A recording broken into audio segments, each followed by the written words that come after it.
नमस्कार, आप देख रहे हैं जस्ट इंडिया। मैं हूं आपके साथ काजल ठाकुर। खबरों की शुरुआत करेंगे, उससे पहले हेडलाइंस के प्रायोजक हैं आरोग्य मास्क लगाएं, कोरोना से सुरक्षित रहें। Holy heart super speciality and trauma centre, Delhi bypass Chowk, Rohtak. Oscar super speciality hospital and trauma centre, रंश किया showroom in Rohtak and Bahadurgarh. Showroom पर आइए, टेस्ट ड्राइव ले और गाड़ी बुक कराइए।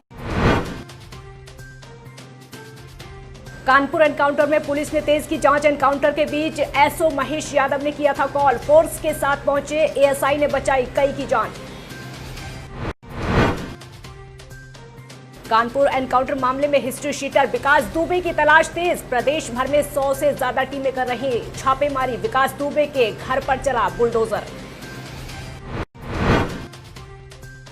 उत्तर प्रदेश में कोरोना के 982 नए संक्रमित आए सामने। अब तक हो चुकी 749 लोगों की मौत। प्रदेश में 25,000 के पार कोरोना संक्रमितों का आंकड़ा।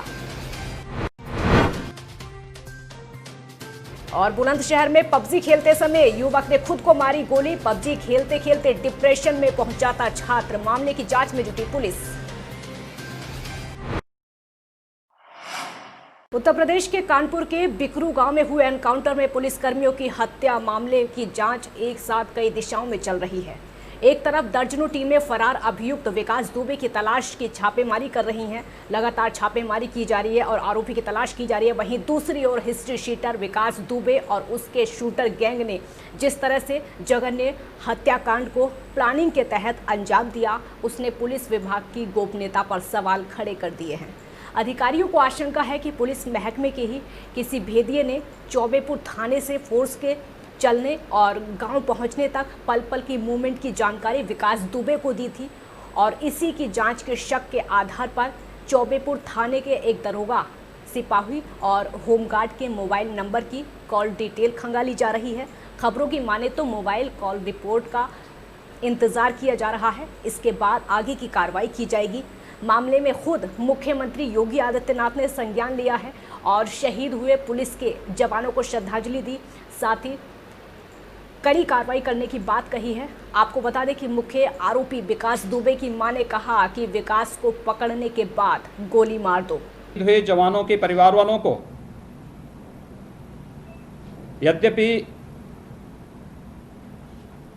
शहादत की कोई कीमत नहीं होती, लेकिन उन परिवार वालों के साथ में पूरी मजबूती के साथ खड़ी है। उन सभी परिवार के सदस्यों में प्रत्येक पीड़ित परिवार, जितने भी हमारे जवान शहीद हुए हैं, उनके परिवार के सदस्य को शासकीय सेवा में लेने के साथ ही असाधारण पेंशन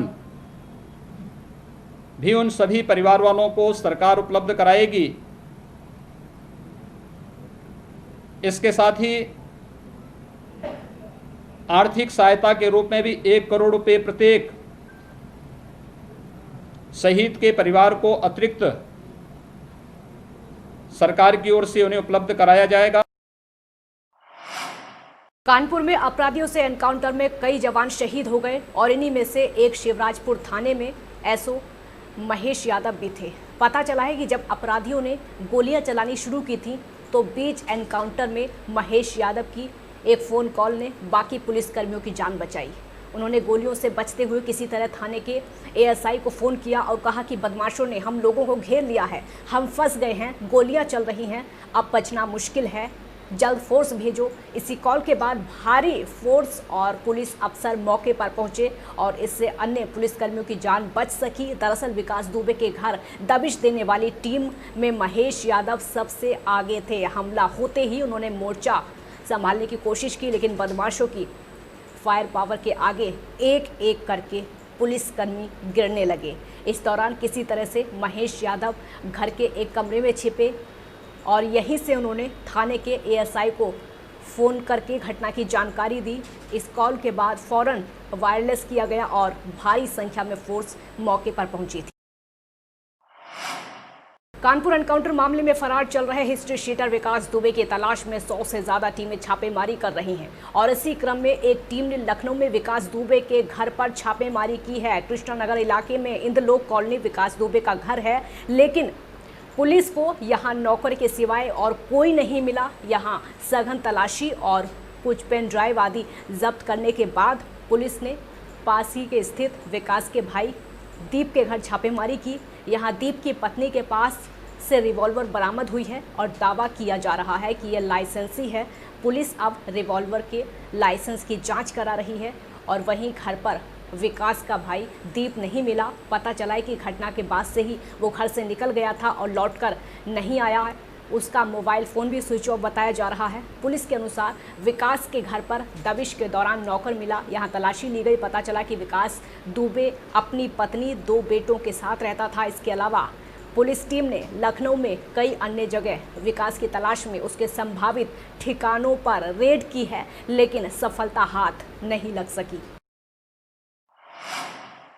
आगरा में आज राष्ट्रीय हिंदू परिषद के पदाधिकारियों ने कलेक्ट्रेट परिसर पहुंचकर कानपुर में मुठभेड़ में शहीद हुए पुलिस के जवानों की आत्मा की शांति के लिए हवन यज्ञ किया, साथ ही उनको श्रद्धांजलि दी। उनका कहना है कि ऐसे आरोपी गुंडों को चौराहे पर लाकर गोली मार देनी चाहिए, जिससे दूसरों को सबक मिल सके। प्रशासन के शहीद किए हैं। मैं प्रशासन से और अपनी सरकार से मांग करता हूं, जिन लोगों ने भी इसमें इन्वॉल्व हैं उन लोगों को कोर्ट में नहीं देना चाहिए। इन लोगों को जैसे हमारे पुलिस वालों को मारा है, इनको चौराहे पे लाके इनको गोली मार देनी चाहिए, जिससे भविष्य में भी कोई ऐसी कृत्य ना करे। भारत में कोरोना वायरस से संक्रमित लोगों की संख्या लगातार बढ़ती जा रही है। 6 लाख के करीब ये आंकड़ा पहुंच चुका है। आज लगातार तीसरे दिन 19,000 से ज़्यादा कोरोना के मामले सामने आए हैं। स्वास्थ्य मंत्रालय के ताज़ा आंकड़ों के मुताबिक देश में अब तक 6,48,315 लोग कोरोना से संक्रमित हो चुके हैं। इनमें से 18,655 की मौत हो चुकी है, जबकि 3,94,000 लोग ठीक हुए हैं। पिछले 24 घंटों में कोरोना वायरस के 22,771 नए मामले सामने आए और 442 मौतें हुई। 3 जुलाई तक कुल 95,40,132 लोगों का कोरोना टेस्ट किया जा चुका है, जिसमें से 2,42,383 टेस्ट कल किए गए। कोरोना संक्रमितों की संख्या के हिसाब से भारत दुनिया का चौथा सबसे प्रभावित देश है। उत्तर प्रदेश में कोरोना वायरस के मामले लगातार बढ़ते जा रहे हैं। पिछले कुछ दिनों से तेजी देखने को मिली है। बीते 24 घंटों में उत्तर प्रदेश में कोविड-19 के सबसे ज़्यादा 982 मामले सामने आए और उसके साथ ही संक्रमितों का आंकड़ा 25,000 को पार कर चुका है। इसी बीच आगरा में ताजमहल को 6 जुलाई से खोलने की इजाज़त केंद्रीय पर्यटन और संस्कृति मंत्रालय ने दे दी है। प्रशासन की तरफ से इसको लेकर तैयारियां शुरू कर दी गई हैं। उत्तर प्रदेश के बुलंदशहर में पबजी खेलते खेलते एक छात्र निशांत इस कदर डिप्रेशन में पहुंच गया कि उसने खुद को ही गोली से उड़ा दिया। आनंद फानन में परिजन छात्र को अस्पताल लेकर गए, जहां उसकी मौत हो गई। ये मामला जटापुर गांव का है, जहां परिवार के सभी सदस्य खेत पर गए हुए थे। तब निशांत घर में अकेला पबजी खेल रहा था। मृतक के परिजनों का दावा है कि उसी दौरान निशांत ने डिप्रेशन में आकर खुद को गोली मार ली। जब फायरिंग की आवाज़ पड़ोसियों ने सुनी तो उन्होंने परिजनों को खबर दी। फिलहाल पुलिस ने शव को कब्जे में लेकर पोस्टमार्टम के लिए भेज दिया है और मामले की तलाश शुरू कर दी है। मैं आया था, मैं यहाँ से भाग के आया भीतर को, मैंने देखा तो उसने गोली मार ली। आखिर वो तमंचा कहाँ से खरीद कर लाया था? तमंचा की पता नहीं, हमें पता नहीं है कहाँ से लाया वो तमंचा। इक्कल कोतवाली देहात थाना क्षेत्र के जटापुर गांव में निशांत उर्फ जानी नाम का एक लड़का, जो 18 साल जिसकी उम्र थी और 11th क्लास में पढ़ता था, उसके द्वारा गोली मार के सुसाइड करने का मामला आया था। प्रकरण में घर वालों का कहना था कि लड़का अवसाद में रहता था, किसी से बातें कम करता था और पबजी खेलता था। मोबाइल को भी चेक किया गया, उसके मोबाइल में पबजी डाउनलोड होना पाया गया। मोबाइल कब्जे में लेकर जांच के लिए भेज दिया गया है और कई बिंदुओं से प्रकरण में जांच की है। कोविड-19 के चलते 17 मार्च से बंद चल रहे ताजमहल और अन्य स्मारकों को खोलने को लेकर पर्यटन मंत्रालय ने एक ट्वीट किया है, जिसमें लिखा है कि 6 जुलाई से ताजमहल और अन्य स्मारकों को सुरक्षा के मद्देनजर खोला जा सकेगा। इस खबर के बाद आगरा में जितने भी लोग पर्यटन व्यवसाय से जुड़े हुए हैं उनमें खुशी की लहर दौड़ गई, क्योंकि आगरा में 40% जनता पर्यटन व्यवसाय से जुड़ी हुई है, लेकिन 3 महीने में इन लोगों का बहुत बड़ा नुकसान हुआ है। आगरा ताजमहल सुरक्षा समिति के अध्यक्ष सैयद मुनव्वर अली का कहना है कि अब डीएम पर निर्भर करता है कि वो आगरा की 40% जनता के ऊपर कितने मेहरबान होंगे। क्या कहेंगे आप, क्या आगरा के जिलाधिकारी इसको देखिए, ये एक बहुत अच्छी बात है कि आगरा के लिए एक बहुत अच्छा चांस है, पर्यटन व्यवसाय के लिए ख़ास करके अच्छा चांस है कि पर्यटन व्यवसाय जिस तरह से बिल्कुल भुखमरी के कगार पे आ गया है, उसको नए सिरे से उभारने के लिए ज़रूरत है और उस ज़रूरत की पूर्ति ये आदेश कर रहा है। पिछले 3.5 महीने से ताजमहल बंद है, अन्य स्मारक बंद हैं, उसकी वजह से पर्यटन व्यवसाय पूरी तरह भुखमरी के कगार पे आ गया है। लोग इससे जुड़ेंगे, इससे कुछ मुनाफा होगा, थोड़ा सा कमाएंगे तो जाहिर सी बात है कि आगे चल के कुछ फ़ायदा। बुलंदशहर कोतवाली सिकंदराबाद इलाके के कायस्थवाड़ा चौकी परिसर के अंदर 2 युवकों की मारपीट की वीडियो लगातार सोशल मीडिया पर वायरल हो रही है। मारपीट करने वाले दोनों दबंग सिपाही दीपक और जितेंद्र ने जगजीवन राव और पवन नाम के 2 युवकों से मारपीट की है। आपको बता दें कि दोनों आरोपी सिपाही सिकंदराबाद की कायस्थवाड़ा चौकी पर तैनात हैं और दोनों युवकों को चौकी के अंदर बुलाया, पहले उनके साथ गाली गलौज की, उसके बाद जमकर पिटाई की गई। ये वीडियो सोशल मीडिया पर इस समय खूब वायरल हो रहा है। जालौन के मुसमरिया गांव में एक युवती का शव मिला है, जिसके बाद इलाके में सनसनी फैल गई। ग्रामीण जब सुबह अपने काम के लिए निकले तो नीम के पेड़ पर युवती का शव देखकर हैरान रह गए।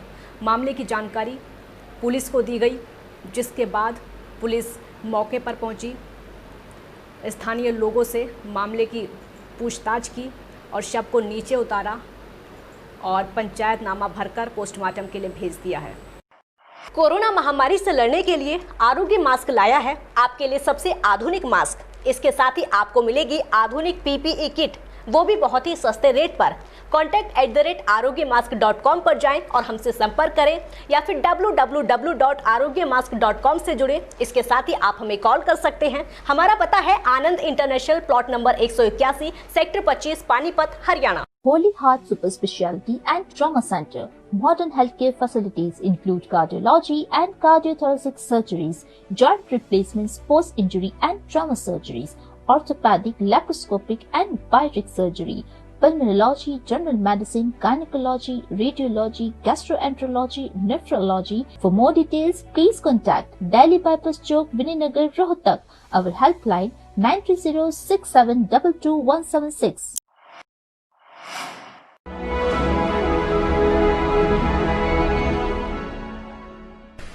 चाचा, आपने नया घर बनवाया है तो घर की छत पर कौन सी शीट लगवाई है?